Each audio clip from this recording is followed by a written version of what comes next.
Hello students, स्वागत है आप सभी का साइंस एंड फन 9-10 के यूट्यूब चैनल पे, जहां हम टीचर्स आपको दिल और दिमाग दोनों से पढ़ाते हैं। तो आज के सेशन में मैं करवाने आई हूं आपके 16 नंबर पक्के। जी हाँ, सेक्शन सी आपका आ रहा है क्लास 9th के फाइनल एग्जाम्स में केस बेस्ड क्वेश्चंस का, और ये इतने आसान होते हैं कि हम इसमें एक भी नंबर कटवाना बेवकूफ़ी मानेंगे, क्योंकि ये हमारे जैसे बचपन से हम रीडिंग सेक्शन में कॉम्प्रिहेंशंस करते हुए आते हैं इंग्लिश पे, समहाउ वैसे ही होते हैं। लेकिन हाँ, कभी कभी ऐसा भी होता है कि क्वेश्चन का आंसर आपको उस पैराग्राफ में नहीं मिलेगा, आपको चैप्टर भी पढ़ा होना चाहिए उसके लिए। आज के सेशन में सबसे पहले मैं आपको बताऊंगी कि क्या ट्रिक आप यूज कर सकते हैं to solve a case study based question, and the second one is कि हम इसकी प्रैक्टिस करेंगे। टॉप 8 केस बेस्ड क्वेश्चंस मैं आपके लिए लेके आई हूं, जिसमें आपको मेरे साथ बने रहना है। अगेन वही वाला रूल अपनाना है, कॉपी पेन हाथ में रखना है और आपको टिक करते रहने हैं या आंसर लिखते रहने हैं, और लास्ट में चेक करना है कि आपके हर एक केस बेस में कितने मार्क्स आए। साथ साथ हम लोग इसके आंसर्स करेंगे, ठीक है। तो every case based question is of 4 marker. तो बहुत सारे स्कूल्स में केस बेस में आ रहे हैं एमसीक्यूज ऑप्शंस में, कईयों में फुल फ्लेज भी आ रहे हैं। तो मैं आज के सेशन में तो एमसीक्यूज लेके आई हूँ, क्योंकि मैंने 2-3 सैम्पल पेपर्स देखे तो वहां पे एमसीक्यूज ही थे। अगर आपके स्कूल में क्वेश्चंस भी आ रहे हैं जिसके आंसर्स लिखने हो तो भी बहुत आसान होगा, मैं उसके लिए भी एक सेशन लेके आ जाऊंगी, ठीक है। तो चलो शुरू करें। सबसे पहला केस बेस्ड क्वेश्चन हम रीड करना शुरू करते हैं। इन द कंट्री साइड, अच्छा मैं क्वेश्चन पढ़ाने लग गई, इससे पहले मुझे आपको ट्रिक बतानी थी। देखो बेटा, जैसे कि हम इंग्लिश का जब अनसीन पैसेज सॉल्व करते थे, मतलब मैंने तो पर्सनली कभी भी पूरा कॉम्प्रिहेंशन नहीं पढ़ा। हमेशा मैं क्वेश्चंस पढ़ती थी, फिर उसका सिमिलर वर्ड ऊपर ढूंढती थी और फिर उसका आंसर मैं निकाल लेती थी। तो आप भी अपना टाइम बचाने के लिए ऐसा कर सकते हो, क्योंकि आप लोग बहुत होशियार बच्चे हो, आपने पहले ही सारे चैप्टर्स पढ़े हुए हैं। हो सकता है आपको क्वेश्चन का आंसर पहले से ही आता हो, तो आपको बिल्कुल भी कॉम्प्रिहेंशन रीड करने की आवश्यकता ही ना पड़े, ठीक है। लेकिन फिर भी मैं इस सेशन में आपको पूरा कॉम्प्रिहेंशन बताऊंगी, समझाऊंगी और फिर ही क्वेश्चंस करवाऊंगी।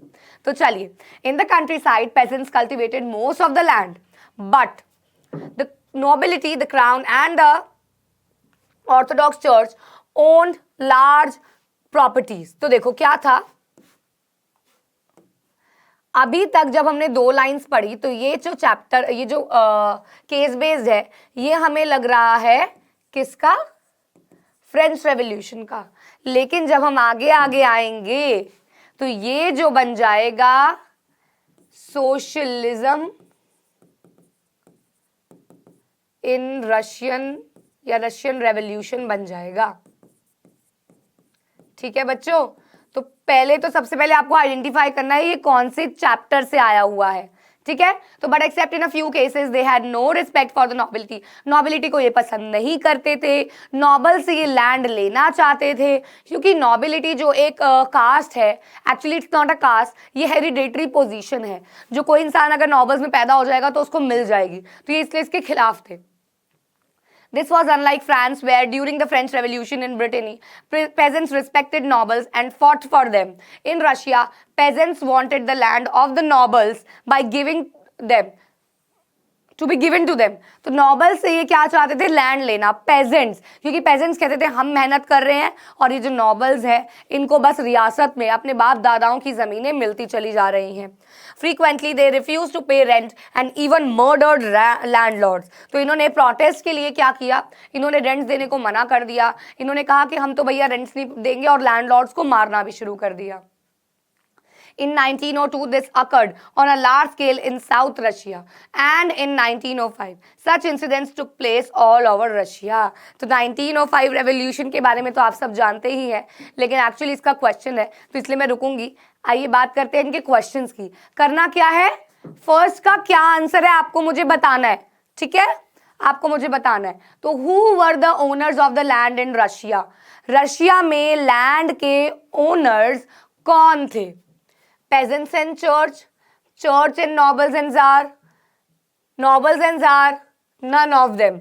मैंने यहाँ पे रीड किया हो, रह गया होगा शायद, मुझे लग रहा है कि यहाँ पे जार का भी नाम आया था। अगर बच्चों को याद ना हो इस पूरे टॉपिक में, मैं कहाँ रख गई, कहीं था ना, अरे कहाँ घूम गया पता नहीं।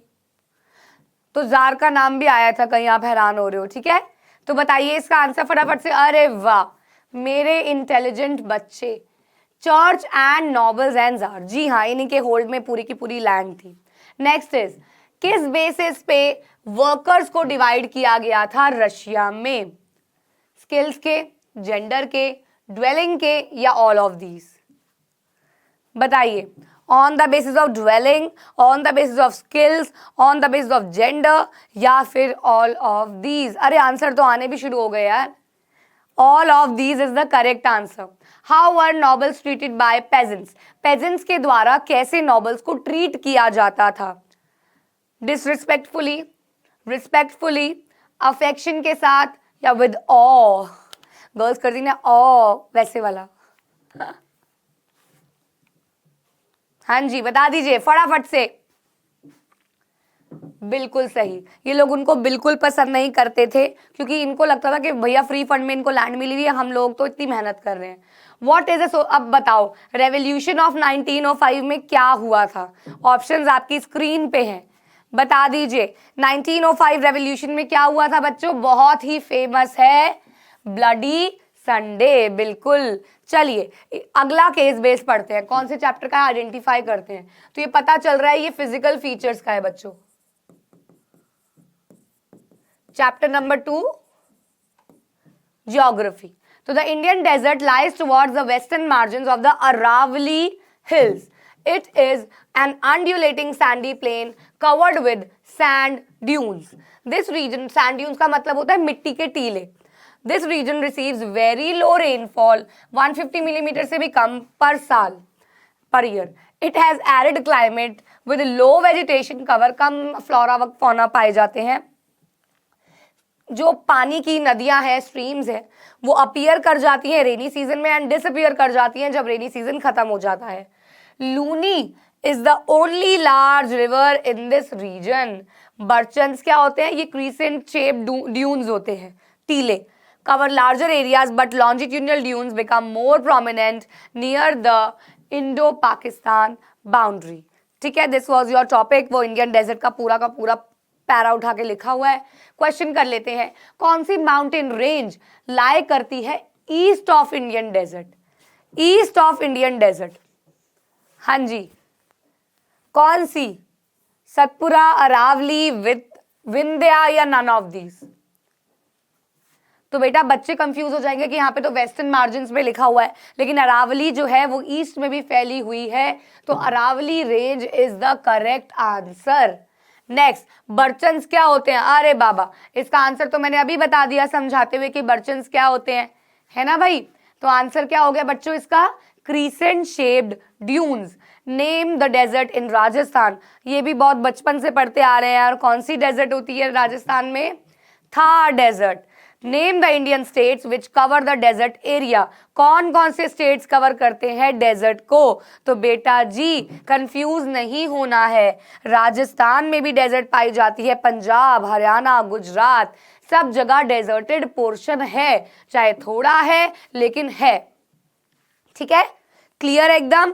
चलो third question. The government of India has provided reservations for scheduled caste, scheduled tribes and other backward classes. तो भैया क्या किया गया? रिजर्व सीट्स दे दी गई, अलग अलग स्कीम्स लाई गई for giving preference to women, poor और physically handicapped in some kinds of these reservation against the right to equality. Question कहता है कि वैसे तो हमारे देश में राइट टू इक्वालिटी है. अब राइट टू इक्वालिटी अगर है तो ये रिजर्वेशन देना क्या इक्वालिटी के खिलाफ नहीं है? तो बेटा जी आंसर है नहीं. क्यों? क्योंकि इक्वालिटी देने का मतलब होता है अपॉर्चुनिटीज देना हर एक को इक्वली. और एक जमाने में हम schedule caste, schedule tribes, Dalits को बिल्कुल भी इक्वल अपॉर्चुनिटी नहीं देते थे. तो इस वजह से उनके लिए लाने पड़ी रिजर्व सीट्स का concept. They are not for equal. Equality does not mean giving everyone the same treatment, बल्कि उनको अपॉर्चुनिटीज देना. वही सारी बातें जो मैंने आपको बोली वही यहाँ लिखी हुई है. चलिए पहला question. Why has Indian government provided job reservation to scheduled caste, tribes and other backward classes? क्यों दिया? अच्छा एक काम करते हैं, 2 मिनट ले लो, इसके आंसर्स लिख दो जल्दी जल्दी. बताओ भाई क्या है इसका? Why has Indian government provided job reservation?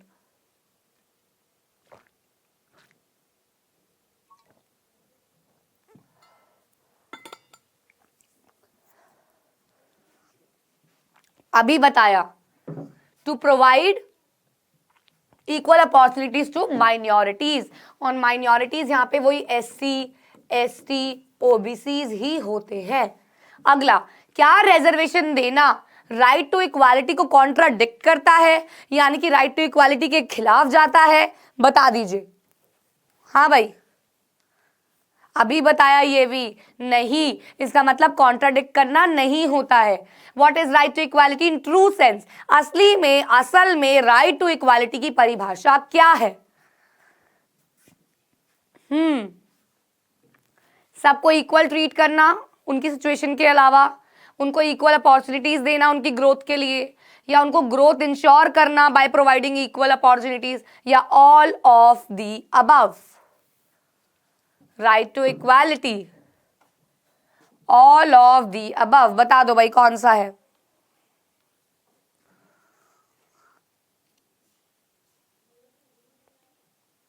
तो ऑल ऑफ दी अबव बेटा, क्योंकि यहाँ पे हम उनको इक्वली ट्रीट भी कर रहे हैं, इक्वली अरे एक सेकेंड, अभी बताया इक्वली ट्रीट करना नहीं होता, अपॉर्चुनिटीज देना होता है। तो इस अकॉर्डिंग हम क्या करेंगे? Giving equal opportunities to all, not just to minorities, सबको देंगे ग्रोथ के लिए। Why has untouchability been abolish? Untouchability क्यों अबॉलिश कर दी गई? To remove social disabilities, to provide equal opportunities, to allow all the citizens to enjoy right to equality, या फिर सारी बातें सही हैं? क्या हर चीज के लिए अनटचेबिलिटी को हटाया गया? अनटचेबिलिटी का मतलब वही differentiation in Dalits we did with the minorities, we means generals. Yes, very good, correct, all of the above is the correct answer. Next is fourth, आपकी केस बेस क्या है? अहमद एक रिक्शा पुलर है बेंगलोर में, ठीक है।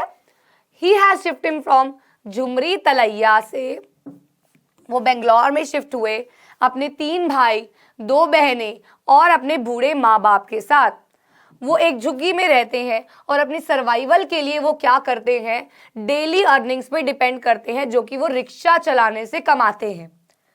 हाउएवर, उनके पास कभी भी एक सिक्योर्ड एम्प्लॉयमेंट नहीं रहती, उनकी जो अर्निंग है वो फ्लक्चुएटेड रहती है, यानी कि आज अगर सवारियां मिल गई तो पैसा है, नहीं मिली तो नहीं है। During some days they get enough of earning for him, ताकि वो कुछ अमाउंट सेव भी कर सके, लेकिन कभी कभी तो अपनी बेसिक नेसेसिटीज को भी पूरा नहीं किया जाता। इसीलिए अहमद के पास है yellow card. Yellow card PDS system के द्वारा बिलो पॉवर्टी लाइन वाले लोगों को प्रोवाइड कराया जाता है, और इससे जो भी basic amenities, basic food requirements है वो पूरी की जाती है। इसी के साथ ये चैप्टर हो जाता है फूड सिक्योरिटी का। तो बीपीएल मिल गया उसको। विद दिस कार्ड अहमद को sufficient quantity of wheat, rice, sugar and kerosene oil मिलता है। अब केरोसिन ऑयल नहीं देते, पहले देते थे, क्योंकि पहले वो गैस स्टोव जलाने के लिए चाहिए होता था। For his daily use he get these essential at half of the market price. जो भी ये खरीदते हैं, क्योंकि पीडीएस सिस्टम के दौरान आपको मैं रिकॉल करा दूं कि सरकार सरप्लस इकट्ठा करने जाती है फार्मर से, और उस सरप्लस को वो मार्केट में आधे रेट से बेचती है, जिससे जो गरीब लोग हैं वो उसको यूज कर पाए। In this way Ahmed is able to take out his survival with less than sufficient earning। तो इसी के साथ अपनी बड़े परिवार को वो पाल पा रहा है, क्योंकि उसके पास क्या है? सरकार का साथ है। तो क्वेश्चन आता है, लेबर किस टाइप का था अहमद? मतलब अहमद किस टाइप का लेबर था? Migrant, casual, unemployed, only NB?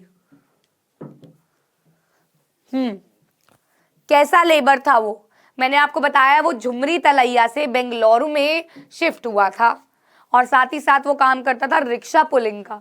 तो माइग्रेंट भी हो गया और कैजुअल लेबर भी हो गया। नेक्स्ट, कितने फैमिली मेंबर्स थे जो अहमद पे डिपेंड करते थे? आओ काउंट कर लेते हैं। 3 भाई, 2 बहनें, 5, 2 पेरेंट्स, माँ बाप 2, 7, तो 7 हो गए बच्चों। बच्चे कई बार 8 लिखाते हैं, वो अहमद को भी काउंट कर लेते हैं। नहीं, अहमद की कमाई पे कितने लोग डिपेंड कर रहे थे। नेक्स्ट, अहमद जो है वो फूड सिक्योर कैसे बन गया? भले ही वो तो एक कैजुअल लेबर था, लेकिन तब भी वो फूड सिक्योरिटी कैसे हासिल कर ली उसने? क्या ऐसा उसके साथ हुआ?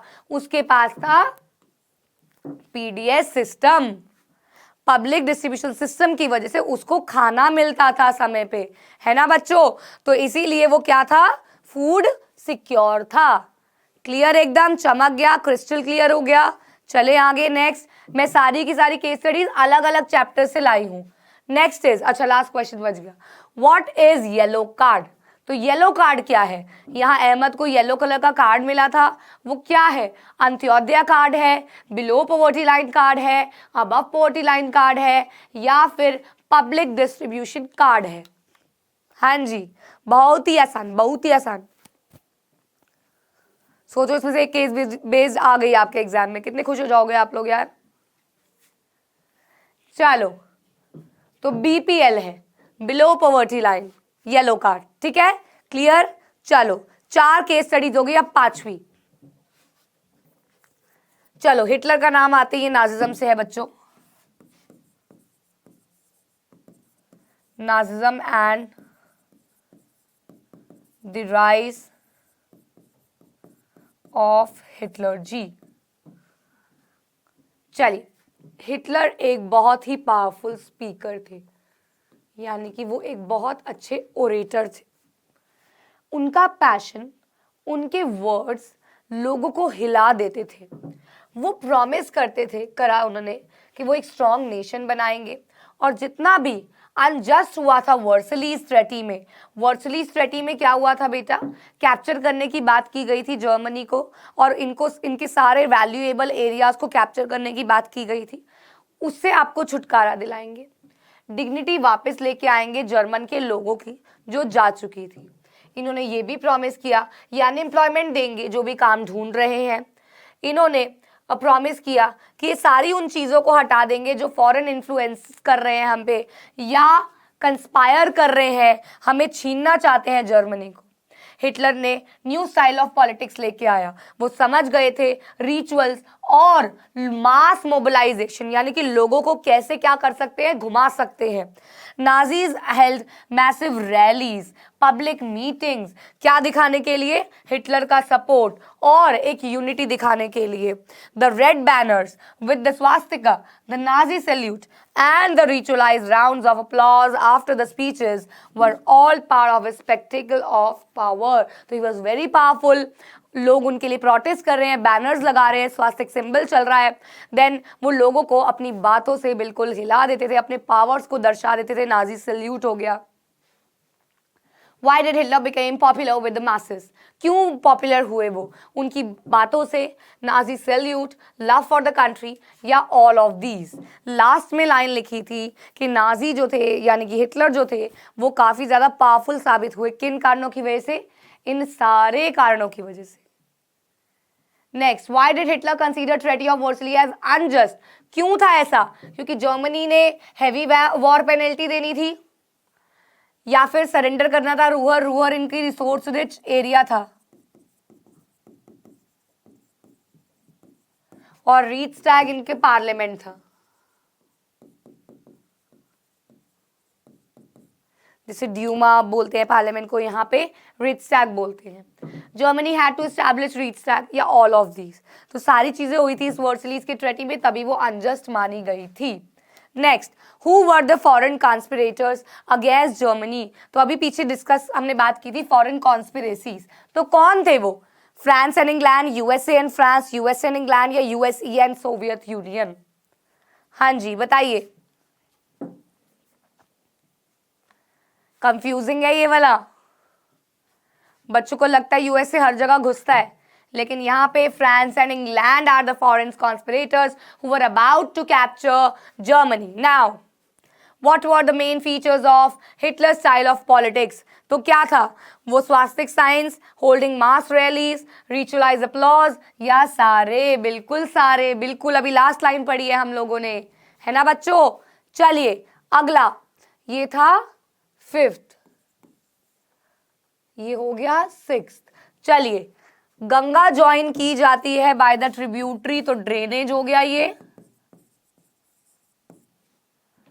बहुत सारी ट्रिब्यूटरीज आती हैं। देखो पहले बात तो difference between tributary and distributary. Tributary मतलब ऐसी छोटी छोटी रिवर्स जो बड़े रिवर में जाके ट्रिब्यूट दे रही है, यानी कि मिल रही है, और डिस्ट्रीब्यूटरी जो बड़े रिवर से जाके डिस्ट्रीब्यूट हो रही है, अलग अलग हो रही है।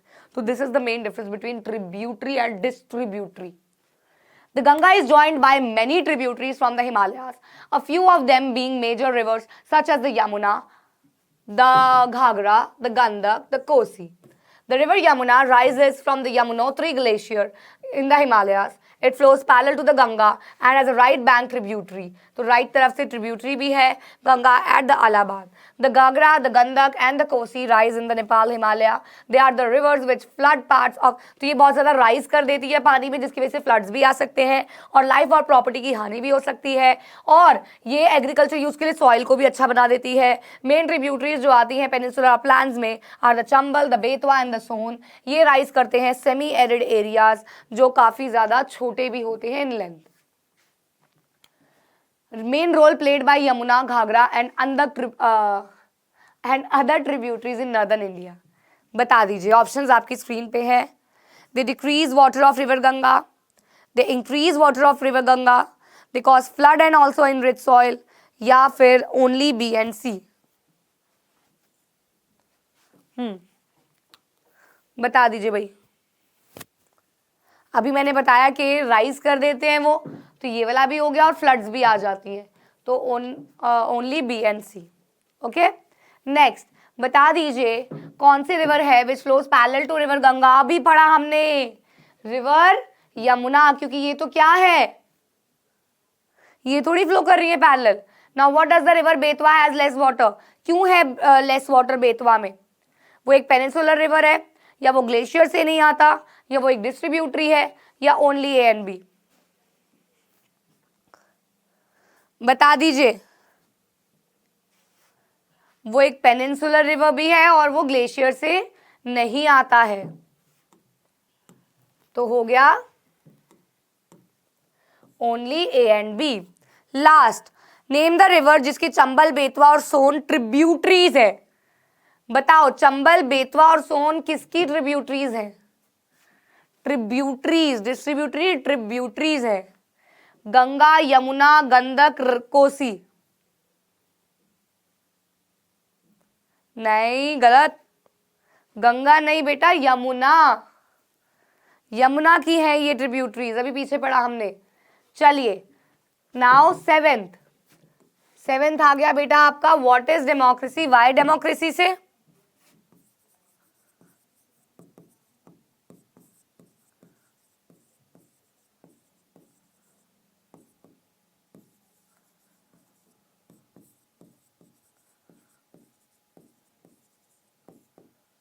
ठीक है, चलिए जनरल परवेज मुशर्रफ पाकिस्तान का केस बता रहे हैं। एक मिलिट्री कूप थे जिन्होंने 1991 अक्टूबर में हेल्ड किया, मिलिट्री का होल्ड किया। ही ओवरथ्रू डेमोक्रेटिकली इलेक्टेड गवर्नमेंट और अपने आप को इन्होंने चीफ एग्जीक्यूटिव घोषित कर दिया कंट्री का। फिर उन्होंने अपनी पावर को चेंज किया, 2002 में प्रेसिडेंट घोषित कर दिया और एक माल प्रैक्टिसेस बेस्ड रेफरेंडम लागू किया। रेफरेंडम लागू किया जाता है to take opinions of people, लेकिन वो माल प्रैक्टिसेस बेस्ड था, यानी कि लोगों की ना को भी हाँ समझा गया था। फिर इन्होंने लीगल फ्रेमवर्क ऑर्डर इशू किया जिसके अंदर इन्होंने अपनी पावर को और बढ़ा दिया और कॉन्स्टिट्यूशन को अमेंड करा, ऐसे चेंजेस लाए जिससे वो अपने आप ही पावरफुल हो गए। फिर the work of the civilian cabinet is supervise by national security council, जो डोमिनेट की जाती है मिलिट्री ऑफिसर्स के द्वारा। After passing this law, elections were held to the national and provincial assemblies. Pakistan में इलेक्शंस हुए और रिप्रेजेंटेटिव को चुना गया, but the final power tested with military officers and general Musharraf himself. तो मिलिट्री ऑफिसर्स और जनरल मुशर्रफ के हाथ में फाइनल पावर रहती थी। पहला क्वेश्चन, रेफरेंडम क्या होता है? ये इंपॉर्टेंट भी है, वैसे भी क्वेश्चन इंपॉर्टेंट है। ये क्या है रेफरेंडम? इलेक्शंस है, वोटिंग ऑफ पीपल है, ओपिनियन जानना है, या नन ऑफ द अबव।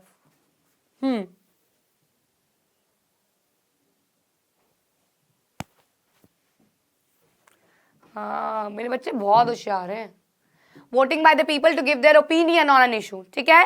अगला, name the institution which was representative of the people. कौन थे? National security council, national and provincial assembly, parliament या जुडिशरी। इनमें से दो का तो नाम भी नहीं आया है। कौन थे जो लोगों के बिहाफ पे डिसीजन ले रहे थे? यस, नेशनल सिक्योरिटी काउंसिल, बिल्कुल सही। अगला, who were the members of national security council? कौन थे? Cabinet members, people's representatives, military officer या जजेस ऑफ द सुप्रीम कोर्ट। मैंने आपको बताया कि जनरल परवेज मुशर्रफ एक मिलिट्री कूप के हेड थे। इनका सारा होल्ड ये मिलिट्री को ही प्रोवाइड करते थे। तो आंसर स्पष्ट है, B part, military officers. Last, who was the final deciding authority in Pakistan? कौन थी फाइनल डिसाइडिंग? कौन करता था फाइनल डिसाइड? लास्ट लाइन में लिखा है बच्चों, final power tested with the military officers and general Musharraf. तो क्या हो गया? General Musharraf and military officers.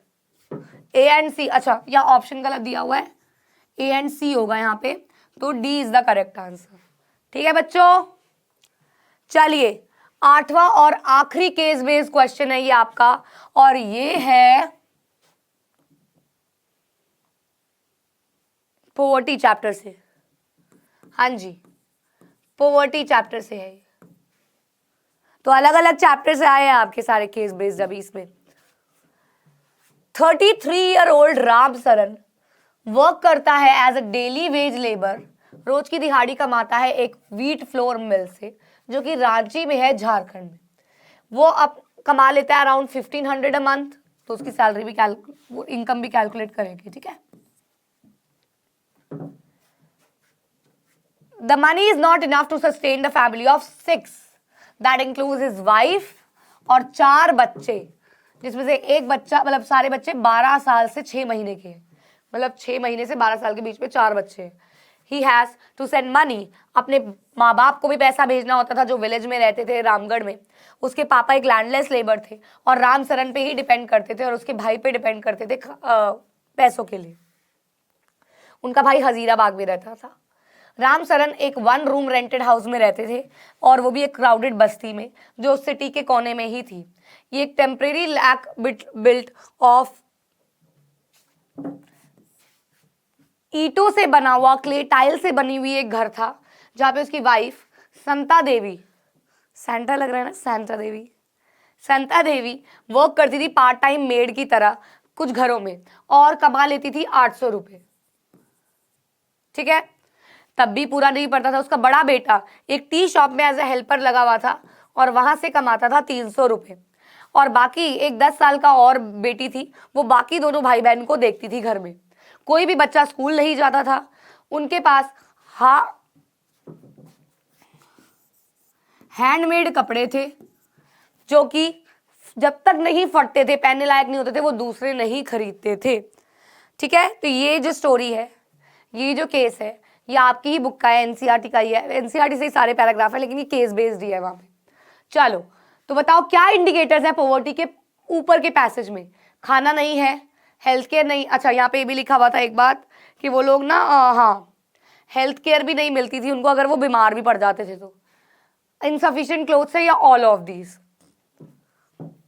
तो मैंने हिंट ही दे दिया है, answer is all of these. What is the reason for poverty of Ram Saran? Ram Saran गरीब क्यों था? वो एक डेली वेज वर्कर था, ज्यादा पैसे खर्चते थे वो या बहुत जीने के लिए ज्यादा पैसे यूज कर रहे थे, या नन ऑफ दीज? तो सबसे पहली लाइन में बताया गया है कि राम सरन एक डेली वेज लेबरर था, तो यही कारण है जिसकी वजह से वो पुअर था। How has poverty affected the family of Ram Saran? उनके पास मेडिकल फैसिलिटीज नहीं थी, क्लोथ्स नहीं थे, एजुकेशन नहीं थी।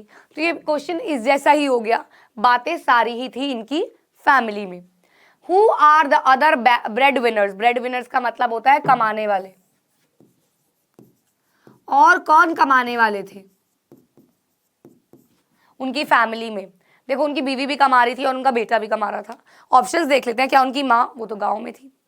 क्या उनकी बेटी, वो तो बच्चों को संभाल रही थी। क्या उनका बड़ा बेटा, वो टी स्टॉल में काम कर रहा था। क्या उनके पापा, वो भी एक लैंडलेस लेबर थे, वो काम नहीं कर रहे थे। तो करेक्ट आंसर हो गया उनका बड़ा बेटा, जो कि टी स्टॉल में काम करता था और 300 रुपये कमाता था। ठीक है बेटा, तो इसी के साथ आपका ये सेशन होता है खत्म। केस बेस्ड क्वेश्चन हमने आज किए, 16 नंबर पक्के करने की तैयारी की। तो आई होप आपको ये सेशन बिल्कुल क्रिस्टल क्लियर होगा। कितने मार्क्स आए मुझे कमेंट्स में बताना मत भूलना, और साथ ही साथ मुझे ये ज़रूर सजेस्ट करना कि नेक्स्ट क्लास में यानी कि नेक्स्ट वीडियो में आपको क्या चाहिए, क्या इंपॉर्टेंट चीज़ है जिसमें आपको प्रॉब्लम आ रही है, या मैम इंपॉर्टेंट क्वेश्चंस करा दो, हिस्ट्री के, ज्योग्राफी के, मिक्स करा दो। आप जो बोलोगे ना, जो बोलोगे मैं वो करूँ। बस आप मुझे बता देना कि मैम ये करवा दो भाई, ठीक है? क्लियर है? हो जाएगा, ठीक है। मिलते हैं ऐसी एक वैल्यूएबल सेशन के साथ नेक्स्ट क्लास में। तब तक के लिए बाय बाय।